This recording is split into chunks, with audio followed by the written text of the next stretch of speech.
तो आज हम पढ़ेंगे रिलेशनल अलजेब्रा के बारे में। तो ये भी हमारी एक तरीके की प्रोसीजरल क्वेरी लैंग्वेज होती है एंड ये एक तरीके से सिंबलिक रिप्रेजेंटेशन होता है। जो हमने एसक्यूएल पढ़ा था उसका सिंबलिक रिप्रेजेंटेशन। एंड जितनी भी क्वेरीज हम रिलेशनल अलजेब्रा के थ्रू लिखते हैं वो बाय डिफॉल्ट एलिमिनेट करती हैं डुप्लीकेट वैल्यूज का प्रिंट होना। जैसे हमने एसक्यूएल में देखा था कि ये डुप्लीकेट वैल्यूज प्रिंट करता है बाय डिफॉल्ट। एंड जब भी अगर हमें डुप्लीकेट डेटा प्रिंट नहीं कराना है तो उसके लिए हम सिलेक्ट डिस्टिंक्ट कीवर्ड का यूज करते थे डुप्लीकेसी एलिमिनेट करने के लिए। लेकिन रिलेशनल अलजेब्रा बाय डिफॉल्ट ही खुद से ही एलिमिनेट कर देता है प्रिंटिंग। अब इसमें क्या होता है, जो सिंबल्स यूज होते हैं, सबसे पहला जो सिंबल है वो है ये पाई का। इसको हम बोलते हैं प्रोजेक्शन सिंबल। एंड इस सिंबल का मतलब क्या है, it is used for writing the query select distinct. And जो सेकंड सिंबल हमारे पास आता है वो है सिग्मा। एंड इसको हम सिलेक्शन सिंबल बोलते हैं। जब भी हमें वेयर क्लॉज यूज करना है तो हम इस सिंबल का यूज करते हैं। एंड बाकी के जो दो सिंबल्स हैं वो बेसिक हैं। ये सिंबल हमारा एंड ऑपरेशन के लिए यूज होता है, जहां पे भी हमें कहीं पे एंड रिप्रेजेंट करना हो। एंड जो लास्ट है वो है ये और ऑपरेशन के लिए। तो लेट्स से अब हमें एक क्वेरी गिवन है एसक्यूएल में, select distinct ename comma phone from a table EMP. तो अब इस क्वेरी को हम रिलेशनल अलजेब्रा में कैसे लिखेंगे। अब हमें सबसे पहले सिलेक्ट करना है, तो सिलेक्ट डिस्टिंक्ट के लिए हम पाई का यूज करते हैं, pi. And will simply write here E name. इसके सबस्क्रिप्ट में हम ई नेम कॉमा फोन लिखेंगे। एंड देन हम लिखेंगे टेबल का नाम विच इज ईएमपी। अब लेट्स से हमें एक और क्वेरी एग्जीक्यूट करनी है। लाइक हमें एसक्यूएल में गिवन है select distinct name comma marks from a given table which is named as student। अब यहाँ पे where कंडीशन ये लगाएंगे हम, where roll number is equals to 101। तो इसके लिए हम रिलेशनल अलजेब्रा में क्वेरी कैसे लिखेंगे, विल सिंपली राइट पाई, फिर से सबस्क्रिप्ट में लिखेंगे जो भी हमें प्रिंट कराना है, नेम कॉमा मार्क्स, एंड अब वेयर की कंडीशन लगाएंगे। तो हम ये सिंबल यूज करेंगे वेयर, एंड इसके सबस्क्रिप्ट में लिखेंगे roll number is equals to 101। And then bracket में we'll write the name of the table which is student. तो इस तरीके से हम ये क्वेरी लिखेंगे। अब नेक्स्ट आता है, लेट्स से हमें कंडीशन लगानी है, मल्टीपल कंडीशंस हमें लगानी है किसी गिवन क्वेरी में। सिलेक्ट हमें दिया हुआ है कि हमें डिपार्टमेंट नंबर सिलेक्ट करना है from a table where from EMP where department number is equals to let's say 10 and salary is greater than 2000। Okay, तो अब हम ये क्वेरी कैसे लिखेंगे, विल सिंपली राइट, यहाँ पे हम डिपार्टमेंट नंबर लिख देंगे। फिर अब ये क्वेरी हम कंडीशन कैसे लगाएंगे, department number is equals to 10 and यहाँ पे हम यूज करेंगे एंड ऑपरेटर का which is this. And we'll then write salary greater than 2000 and table का नाम क्या था हमारा, ईएमपी। अब अगर हमें यहाँ पे और की कंडीशन लगानी होती तो we'll simply use this operator. ऐसे ही हम मल्टीपल कंडीशंस भी लगा सकते हैं एंड एंड और के कॉम्बिनेशन में। अब लेट्स से हमें बोला गया है कि हमें कुछ एम्प्लॉयज का नेम फाइंड करना है जो कि इन डिपार्टमेंट्स में काम करते हैं। लेट्स से डिपार्टमेंट नंबर 10, 20, 30 में जितने भी एम्प्लॉयज काम करते हैं हमें उनका नेम प्रिंट कराना है। तो हम उसको कैसे लिखेंगे, we'll write pi name. And अब यहाँ पे हम यूज करेंगे इन ऑपरेटर का, जो कि हमने एसक्यूएल में पढ़ा था, department number in 10, 20, 30 from the table EMP. यानी कि इन ऑपरेटर जैसा एसक्यूएल में काम करता था वैसे ही यहाँ पे भी वर्क करता है।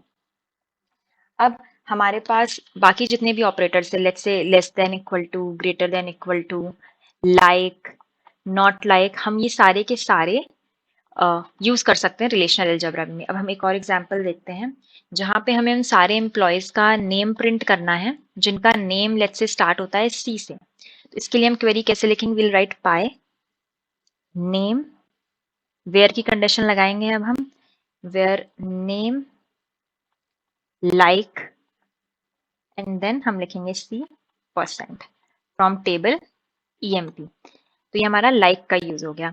अब लेट्स से हमें लिखना है नॉट लाइक का यूज करके। कुछ हमसे बोला गया है कि जितने भी ऐसे एम्प्लॉयज हैं जिनके नेम में लेट्स से AA आता है एक साथ, तो हम उन एम्प्लॉयज का नेम प्रिंट हमें नहीं करना है। जितने भी एम्प्लॉयज ऐसे हैं जिनके नेम में AA आता है, उनको छोड़ के हमें बाकी सारे एम्प्लॉयज का नेम प्रिंट करना है from the table EMP itself. तो हम इसके लिए क्वेरी कैसे लिखेंगे? We'll write pi name, then condition भी हमें नेम पे लगानी है, name we'll write here not like. तो ये हमारा हो गया। इस क्वेरी के लिए हम रिलेशनल अलजेब्रा कैसे लिखेंगे। अब इसका ऑर्डर क्या होता है एग्जीक्यूशन का? लेट्स से हमारे पास सबसे पहले जो होता है, हमने पहले लिखा था कि ई नेम कॉमा फोन, फिर हमने लेट्स से यहाँ पे कोई वेयर की कंडीशन लगाई और हमने यहाँ पे लेट्स से स्टूडेंट टिप। सबसे पहले हम चेक करते हैं टेबल कौन सी है, एंड इसके बाद हम उस पर कंडीशन लगाते हैं वेयर की, एंड लास्ट में हम पिक करते हैं जो भी हमें डेटा चाहिए। तो हमारी क्वेरी एग्जीक्यूट इस ऑर्डर में होती है। सबसे पहले we go to the table, फिर हम कंडीशन जो सेटिस्फाई कर रहे होते हैं, जो टपल्स, उनको लेते हैं। उसके बाद उन टपल्स में से इन एट्रीब्यूट्स को हम पिक करके प्रिंट करा देते हैं। अब नेक्स्ट ऑपरेशन आता है रीनेम का। रीनेम का ऑपरेशन हमने एसक्यूएल में रीनेम कीवर्ड के थ्रू किया था परफॉर्म, एंड यहाँ पे हम क्या करेंगे, हमारे पास ये ऑपरेटर होता है जिसमें हम यहाँ पे लिखते हैं जो हमारा नई टेबल का नाम है, and here the old table name, and इससे हमारा सिंपली रीनेम ऑपरेशन परफॉर्म हो जाता है। अब हमने वहाँ पे जॉइंस भी पढ़े थे। सबसे पहले क्रॉस जॉइन को अगर हमें रिप्रेजेंट करना है रिलेशनल अलजेब्रा में, तो हम उसको R क्रॉस S सिंपली ऐसे रिप्रेजेंट करते हैं। अब अगर हमारे पास है नेचुरल जॉइन, तो उसको रिप्रेजेंट करने के लिए हम ये सिंबल का यूज करते हैं। नेक्स्ट हमारे पास आता है थीटा जॉइन, उसके लिए we use this symbol. Then अब हम देखेंगे आउटर जॉइन। अब आउटर में हमने सबसे पहले लेफ्ट आउटर जॉइन देखा था, तो उसको रिप्रेजेंट करते हैं हम, क्योंकि उसमें एक नेचुरल जॉइन परफॉर्म होता है तो ये, एंड उसके बाद हम इंक्लूड करते थे उसमें लेफ्ट टेबल की अनमैच्ड रोज, तो ये लेफ्ट की साइड में ऐसे दो लाइंस आ जाएंगी। फिर नेक्स्ट था हमारा राइट आउटर जॉइन, तो उसके लिए सेम यही, बस ये राइट साइड में दो ओपनिंग्स आ जाएंगी। अब लास्ट था हमारा फुल आउटर जॉइन, तो उसके लिए हम ये नेचुरल जॉइन का सिंबल एंड दोनों साइड की अनमैच्ड रोज, तो ये आ जाएगा हमारा फुल आउटर जॉइन के लिए। अब नेक्स्ट हम देखेंगे कि हम इसमें एग्रीगेट फंक्शन कैसे लगा सकते हैं। लेट्स से हमें किसी टेबल में एक सैलरी कॉलम है and we have to find the minimum salary from that column. तो हम क्या करेंगे, हम सिंपली इसको पाई सबस्क्रिप्ट में लिख देंगे एग्रीगेट फंक्शन, जिस एट्रीब्यूट पे लगाना है वो, एंड साइड में आ जाएगा हमारा लेट्स से एम्प्लॉय टेबल का नाम है ये। तो इस तरीके से हमारे पास मिनिमम सैलरी प्रिंट हो जाएगी। एंड ऐसे ही हम यहाँ पे एवरेज सैलरी भी प्रिंट करा सकते हैं, मैक्सिमम, हम काउंट को भी सिमिलर वे में ही यूज कर सकते हैं, and max and sum function भी, इन सारे फंक्शंस हम यूज कर सकते हैं। अब नेक्स्ट आता है हमारे पास ग्रुप बाय और हैविंग को हम कैसे यूज करेंगे इसमें। लेट्स से हमें एक क्वेरी गिवन है, select ename comma some salary from employee and will group by ename itself, group by। Okay, तो अब हम इस क्वेरी को कैसे यहाँ पे एग्जीक्यूट करेंगे। सबसे पहले हम लिखेंगे pi, then we'll write here ename comma some salary, and इसके बाद हम ये सिंबल यूज करेंगे, एंड इस सिंबल में हम जितने भी हमारी ग्रुप लिस्ट है, ग्रुप लिस्ट मतलब जिसपे भी हमने ग्रुप ऑपरेशन लगाया है, एंड देन एग्रीगेट फंक्शन जिसपे लगाया है, ग्रुप ऑपरेशन ई नेम पे लगाया है, एग्रीगेट फंक्शन ये यूज हो रहा है, वो सारी की सारी लिस्ट यहाँ पे, वो सारी की सारे एलिमेंट्स लिखेंगे। यहाँ पे ग्रुप किस पे किया है हमने, ई नेम पे, एंड एग्रीगेट लिस्ट क्या है हमारी, इसमें क्या है, सम सैलरी। इसको हम लिख देंगे यहाँ पे, एंड यहाँ पे लिख देंगे हम फिर टेबल का नाम। हम एक सिंपल एग्जांपल देख लेते हैं कि हम इस टाइप की क्वेरीज को कैसे लिखते हैं, किस ऑर्डर में हम लिखना स्टार्ट करेंगे या कहाँ पे क्या आता है। एक बेसिक जनरल स्ट्रक्चर देख लेते हैं। सबसे पहले हम पाई में यहाँ पे लिखते हैं हमारी सिलेक्ट लिस्ट, जो कुछ भी हमें सिलेक्ट करना है। उसके बाद सबसे पहले हमारे पास हैविंग की कंडीशन आती है। अगर हैविंग की कोई भी कंडीशन हम यूज कर रहे हैं जो कि यहाँ पे नहीं थी, तो उसको हम यहाँ पे लिखेंगे। Then we have R gamma, ये जो सिंबल है इसके साथ हम लिखेंगे group list, plus the aggregate list.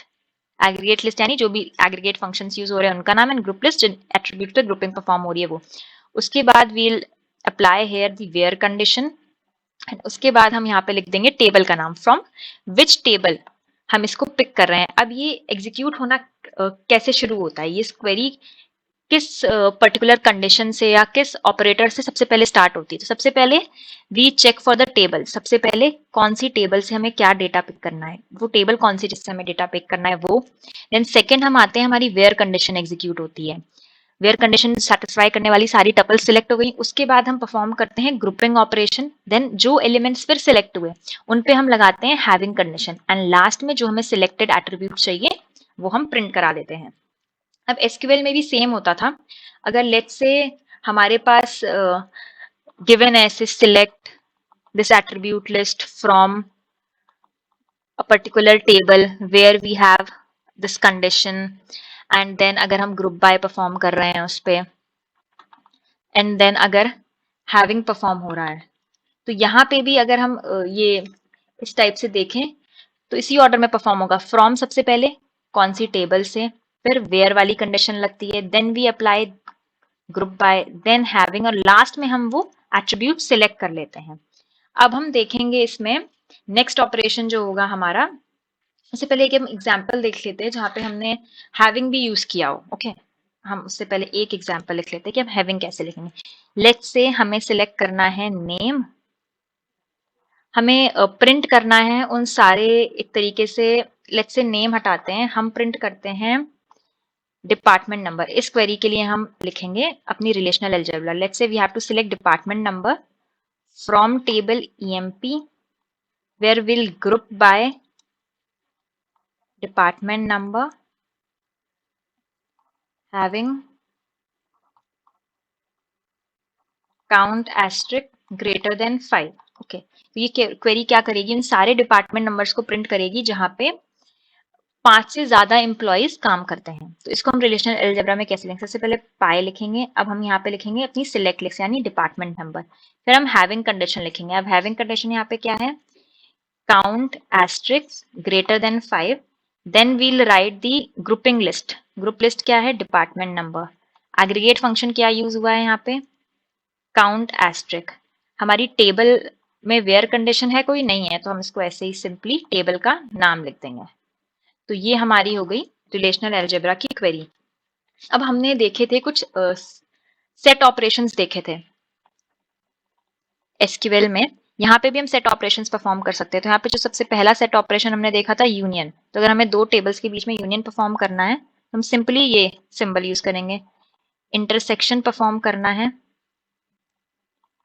तो हम ये सिंबल यूज करेंगे, एंड अगर हमें सेट डिफरेंस परफॉर्म करना है तो हम ये सिंबल यूज करेंगे। तो इस तरीके से हम सेट ऑपरेशंस परफॉर्म कर सकते हैं। अब एक हम यहाँ पे एक नया ऑपरेशन देखेंगे जो कि है डिविजन का। अभी डिवीजन क्या करता है, लेट्स से हमारे पास दो रिलेशंस है R and we have attributes till an and we have then bn। ये हमारे पास एट्रीब्यूट लिस्ट प्रेजेंट है, एंड देन वी हैव, एक तरीके से बोल देते हैं कि ये सारे के सारे इसमें हाँ एट्रीब्यूट्स हैं। अब हमने क्या किया, ये B12 BM भी हमें गिवन है। अब ये क्या करेगा, ये वो सारे के सारे टपल्स हमने लिखा है यहाँ पे R, ये हमारे लिए डिवाइड का सिंबल होता है, या एक और सिंबल हम यूज करते हैं ये। तो ये वो सारे के सारे टपल्स प्रिंट कर देगा जो कि S में जितने भी टपल्स प्रेजेंट हैं, अगर वो B में भी प्रेजेंट है तो वो सारे के सारे टपल्स प्रिंट कर देगा। मतलब इस रिलेशन R से वो सारे टपल्स निकालेगा जो कि S में प्रेजेंट है, तो उन सबको वो प्रिंट कर देगा। लेट्स से अब हम एक एग्जाम्पल के थ्रू इसको समझते हैं। लेट्स से हमारे पास एक स्टूडेंट टेबल है एंड उसमें एक कॉलम है S नेम का, and second column we have for C name. अब उसमें हमारे पास ये वैल्यूज हैं S1 S2, और लेट्स से S1 ने C1 कोर्स भी लिया है, देन यहाँ पे S1 ने C2 कोर्स भी लिया है, फिर यहाँ पे S2 आता है, इसने सिर्फ C1 लिया है, देन वी हैव S3, इसने C1 C2 दोनों लिया है, S4 है उसने सिर्फ C2 लिया है, and then we have S5, इसने C1 और C2 दोनों लिया है। अब हम वो सारे एक क्वेरी एग्जीक्यूट करेंगे जिसमें हम वो सारे स्टूडेंट्स का नाम प्रिंट करेंगे जिन्होंने सेम कोर्स लिया हो एज S1। तो इसको हम एग्जीक्यूट कैसे करेंगे, सबसे पहले टेबल ये हमने T1 डिनोट करी है, इसमें हम लिखेंगे query pi S name and where condition हो जाएगी S name is equals to S1 from table student. तो अब इस टेबल में क्या क्या आ जाएगा, हमारे T1 में हमारे पास आ जाएगा सिर्फ एस नेम आएगा और उसने क्या क्या कोर्सेज लिए हैं। सॉरी, हम यहाँ पे सी कोर्स नेम सिलेक्ट करेंगे, हाँ वो सारे हमें क्योंकि कोर्सेज प्रिंट कराने हैं, मतलब हमें जितने भी जो भी कोर्सेज S1 ने लिए हैं वो और बाकी कितने स्टूडेंट्स ने वो कोर्सेज लिए हैं, हमें उन स्टूडेंट्स का नाम प्रिंट कराना है। तो सबसे पहले क्या करेंगे, हम यहाँ से वो कोर्स नेम एक तरीके से एक्सट्रैक्ट करेंगे जो कि S1 ने लिया हो। तो यहाँ से हमारे पास वो कोर्स नेम आ जाएंगे, तो वो कौन कौन से हैं, C1 और C2। अब हम स्टूडेंट्स कैसे फाइंड करेंगे जिन्होंने ये सेम कोर्स लिया हो, तो उसके लिए क्या करेंगे, हम स्टूडेंट डिवाइडेड बाय T1। तो अब T2 टेबल में क्या आ जाएगा, उन सब स्टूडेंट्स के नेम आ जाएंगे। यहाँ पे हम ये लिख देंगे पाई एस नेम। तो जब हम ये डिवीजन ऑपरेशन परफॉर्म करेंगे तो सबसे पहले उसमें क्या क्या कौन कौन से एक तरीके से टपल्स आएंगे, ये टपल्स आ जाएंगे क्योंकि ये C1 C2 मैच कर रहा है T1 टेबल के साथ। यहाँ पे C1 C2 S3 के लिए मैच कर रहा है एंड यहाँ पे C1 C2 इसके लिए मैच कर रहा है। तो यहाँ पे हमारे पास S1 आ जाएगा, S3 आ जाएगा एंड S5 आ जाएगा। तो ये हो गए हमारे कुछ रिलेशनल अलजेब्रा के बेसिक ऑपरेशंस।